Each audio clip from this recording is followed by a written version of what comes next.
자, 여러분 안녕하십니까? 반갑습니다. 부동산세법의 김동수입니다. 오늘 부동산세법 핵심 요약 취득세 편을 학습하겠습니다. 여러분 교재는 311쪽이 되겠습니다. 여러분 취득세는 지방세라는 거 다 아시죠? 그리고 과세 주체는 특별시, 광역시, 도.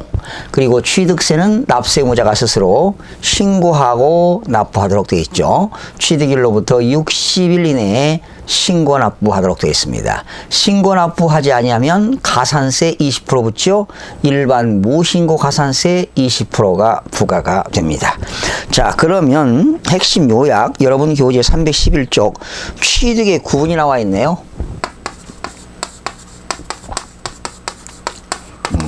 취득에는 어떻게 구분이 되느냐? 크게 사실상의 취득과 여러분 교재 다 나와 있죠. 사실상의 취득과 이해만 하시면 됩니다. 암기하는 거 아닙니다. 그리고 간주 취득이 있습니다. 이 사실상의 취득이라고 하는 건 실질적인 취득을 말하지요. 여기는 승계 취득이 있고요. 그리고 원시 취득이 있습니다. 이 승계취득이라고 하는 것은 타인으로부터 권리를 계승받는 것을 승계취득인데 타인에게 일정한 대가를 지급하고 취득하는 것이 유상승계취득입니다.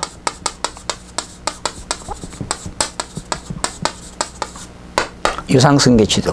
그리고 일정한 대가를 지급하지 아니하고 취득하는 것이 무상승계취득이 되겠네요. 그래서 유상승계 취득에는 매매라든가 교환이라든가 현물 출자.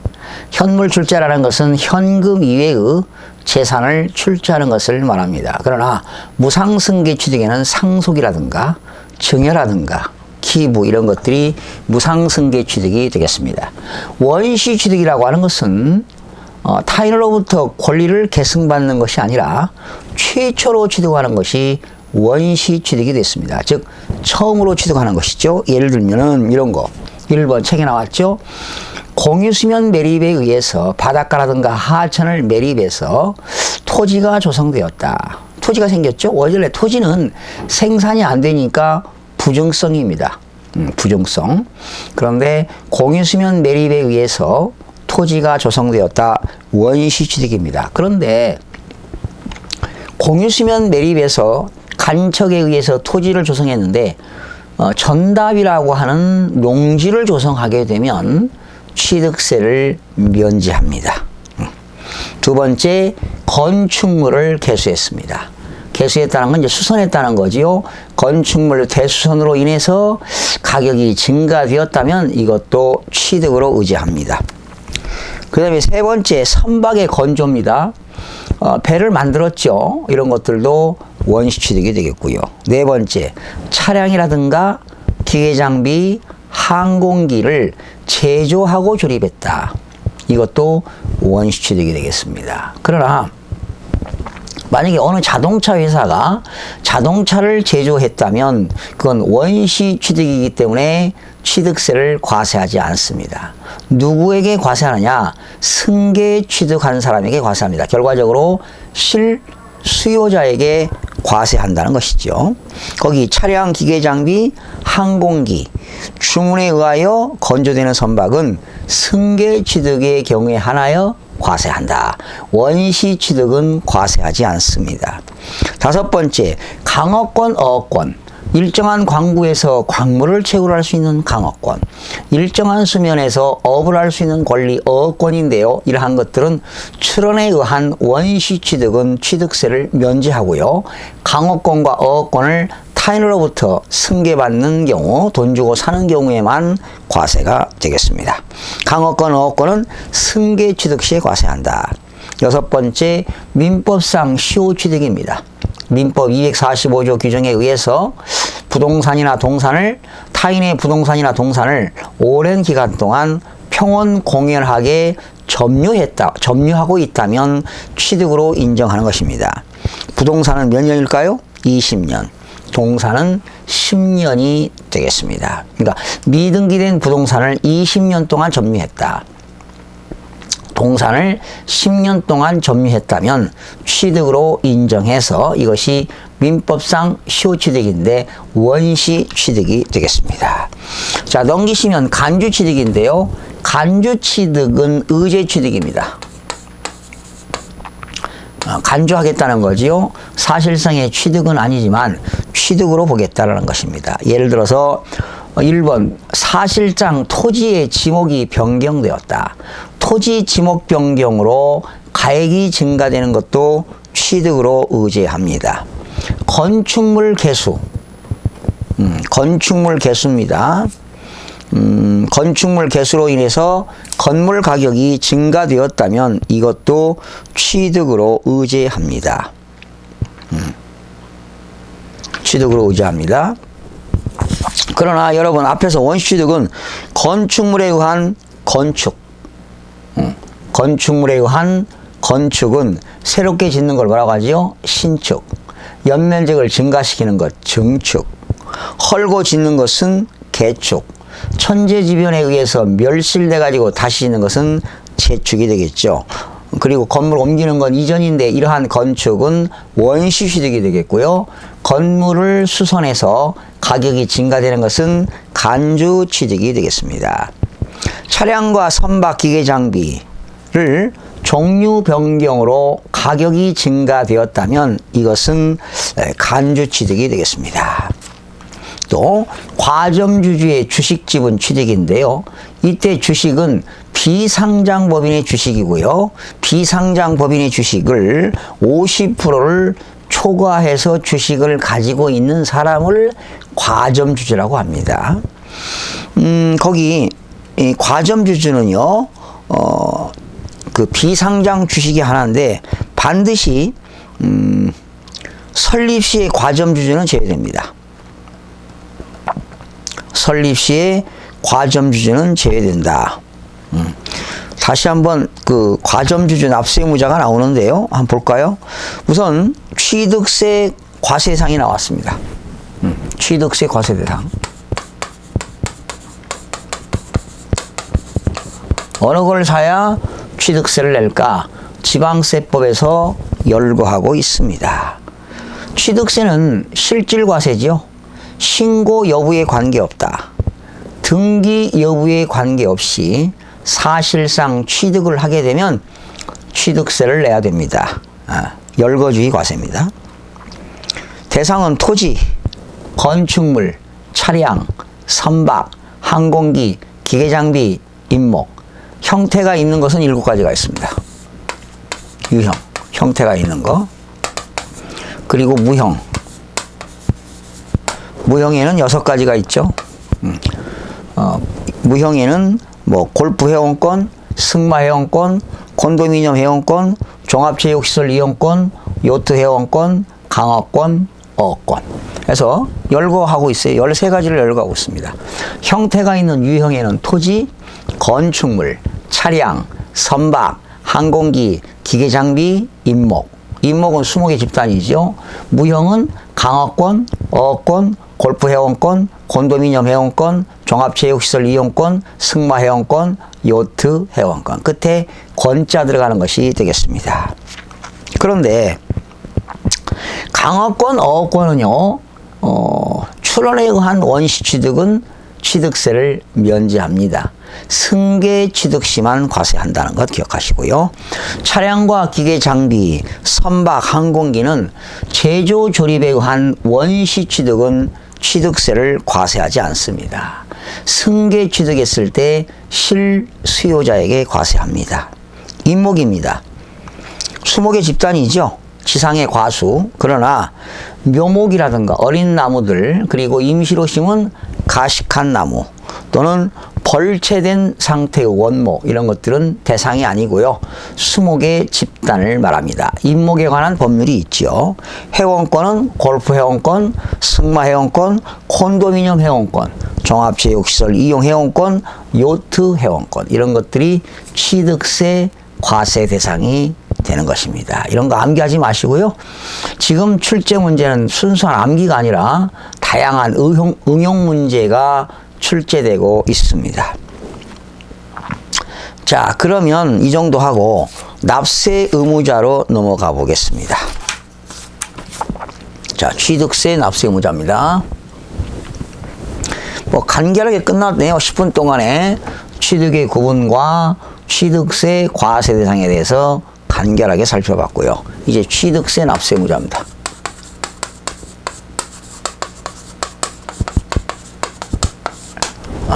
취득세 납세 의무자는 당연히 사실 취득자가 내겠죠. 거기 1번 취득자, 두 번째 사실상 취득자. 사실상 취득자, 등기 등록 여부에 관계없습니다. 등기 등록에 관계없이 사실상 취득하면 취득세를 내는데, 바로 취득세 사실상 취득자는 취득 물건 소유자입니다. 즉 양수인이 되겠죠. 등기 등록에 관계없습니다. 그러나 중요한 게 있어요. 차량과 기계장비와 선박과 항공기는 원시 취득은 과세하지 않고 실수요자가 승계 취득하는 경우만 과세한다. 여러분, 만도기계라는 회사가 기계장비를 제주 수립했다. 원시 취득입니다. 그들은 과세하지 않고 실수요자에게 과세한다. 세 번째, 주체구조부 취득자입니다.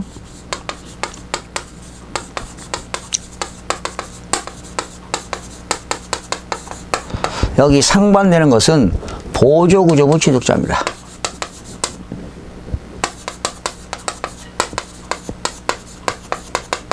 건물주를 임대인이라고 하죠. 빌려주는 사람. 건물 빌려 쓰는 사람은 임차인이잖아요. 요 임차인이 임대인의 건물을 임대차 계약하고 그 건물에 건물을 사용하기 위해서 임차인이 임대인의 건물에다가 시설물을 설치하는 겁니다. 시설물을 설치함으로써 건물의 효용가치를 증대시킨 거지요. 그러면 공사는 누가 했느냐? 만약에 이 건물에다가 엘리베이터라든가 에스컬레이터 설치를 했습니다. 임차인이. 그래도 실질적으로 건물의 효용가치를 증대시키는 경우는 임대인의 건물이기 때문에 임대인이 취득한 것으로 모아서 주체구조부 취득자가 납세 의무자가 되겠습니다. 거기 나왔죠? 둘째 줄, 건물로서의 효용가치를 이루고 있는 것에 대해서는 주체구조부 취득자 외의 보조구조부 취득자가 가설한 경우에도 주체구조부 취득자가 함께 취득하는 것으로 본다. 이렇게 되겠습니다. 네 번째, 변경 시점의 소유자입니다.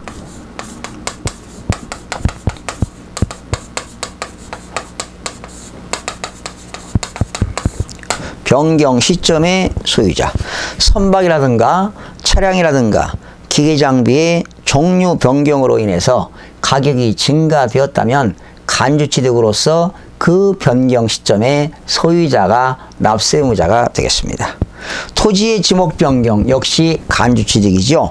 토지의 지목을 사실상 변경함으로써 그 가격이 증가한 경우에도 취득으로 보게 되는 겁니다. 자, 넘겨서 314쪽입니다. 과점주주가 된 경우 나와 있습니다. 과점주주가 되는 경우. 과점주주는 비상장법인의 주식을 50%를 초과해야 됩니다.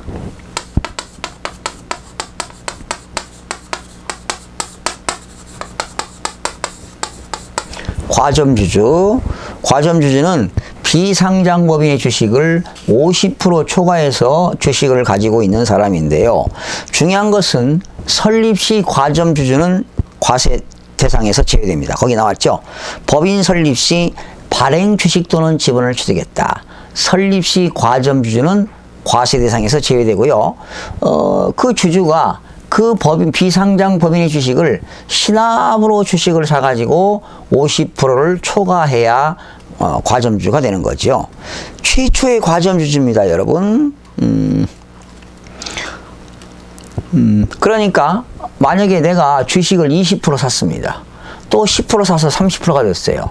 또 20% 샀습니다. 50%. 또 10% 사가지고 60%가 되었습니다. 이렇게 시납으로 주식을 사가지고 50%를 초과하게 되면 과점주주인데 이때는 전부 과세가 되겠습니다. 최초의 과점주주입니다. 전부 과세가 되겠고요. 이미 과점주주입니다. 내가 이미 과점주주. 만약에 내가 60% 가지고 있다가 또 10% 샀습니다. 그러면 증가분만 과세한다는 거죠. 증가분만 과세한다. 그 다음에 재차 과점주입니다. 재과점주주. 자, 이게 뭐냐면 제가 60%를 과점주주였어요. 그런데 20%를 처분했죠. 그래서 40%가 됐습니다. 과점주주가 아니지요? 과점주주가 아닙니다. 다시 15%를 사가지고 55%가 되었습니다. 자, 60%였다가 20%만큼 처분했으니까 40%가 됐어요. 과점주주가 아니었죠? 과점주주가 아니었습니다. 그런데 다시 25%를 취득해서 65%가 되었다. 그러면 과점주주였다가 과점주주가 아니었다가 다시 과점주주가 되었다면 증가분만 과세한다는 겁니다. 증가분. 이렇게 25%가 아니라 최초의 과점주주였던 60%에서 재차 과점주주가 될 때는 증가분만 과세한다. 거기 다시 과점주주가 된 당시의 주식 또는 지분의 비율이 그 이전에 과점주주가 된 당시의 주식 지분의 비율보다 증가된 경우에 한하여 증가분만 과세한다. 그러니까 최초의 과점주는 60%였기 때문에 처음 60%였기 때문에 증가분만 과세한다. 이렇게 보면 되겠습니다. 그 다음 6번째 기타의 경우가 되겠는데요. 수입하는 자, 외국에서 물건을 수입해서 국내의 대여시설 이용자들에게 대여하기 위하여 수입하는 경우는 수입하는 사람이 세금 냅니다. 그러니까 자동차를 수입해서 대여할 목적으로 렌탈 목적으로 수입했다면 수입자가 세금 내고요. 상속인은 상속받은 사람이 상속인이 세금 내야 되겠죠. 그 다음에 조합원입니다. 주택법에 따른 주택조합, 도시 주거환경정비법에 따른 주택 재건축 조합이 조합원용으로 취득하는 조합주택용 부동산에 대해서는 당연히 조합원이 내어야 되겠습니다. 시설 대여업자입니다. 기계라든가 건설 기계라든가 차량의 시설을 대여하는 경우는 대여시설 이용자로 등록하는 경우 시설 대여업자 대여시설 이용자 명의로 등록하는 경우라도 건설기계나 차량은 시설 대여업자가 취득하는 것으로 모아서 시설 대여업자가 취득세를 낸다. 배우자 또는 직계존비속 부동산 취득의 증여 의제. 여러분, 남편이 부인에게 부동산을 그러니까 남편의 부동산을 부인이 취득했다면 이건 증여로 본다는 거죠. 증여로 본다. 또 부모로부터 자녀가 취득했다면 이것도 증여로 본다라는 거지요. 즉 배우자 또는 직계존비속 자기를 기준으로 해서 부모는 존속, 자녀들은 비속이 되겠는데 배우자 또는 직계존비속의 부동산을 취득하는 경우는 증여 의제로 본다. 그러나 유상으로 보는 경우가 있습니다. 남편 재산을 부인이 공매로 취득했다. 또 남편이 파산 선고 처분에 의해서 처분되는 부동산을 취득했다. 권리의 이전이나 행사에 등기 등록이 필요한 부동산을 서로 교환했습니다. 남편 부동산과 부인의 부동산을 서로 교환했다면 이건 유상으로 보겠다. 해당 부동산 등의 취득을 위하여 대가를 지급한 사실이 증명되었다. 남편하고 부인하고 거래했는데 부인이 남편에게 지급했다는 입증 사실이 있다면 이것도 유상으로 보겠다라는 겁니다. 그 다음에 부담부 증여가 되겠는데요. 증여자의 채무를 인수하는 부담부 증여의 경우는 채무액에 상당하는 부분은 유상 취득하는 것으로 본다. 이건 양도소득세에서 공부하겠는데요. 부담부 증여입니다. 자, 이거 조금 자세하게 설명드리겠습니다.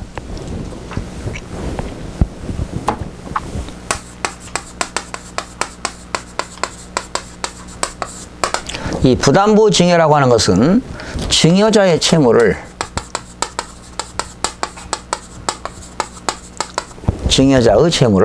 수중자가 인수하는 조건으로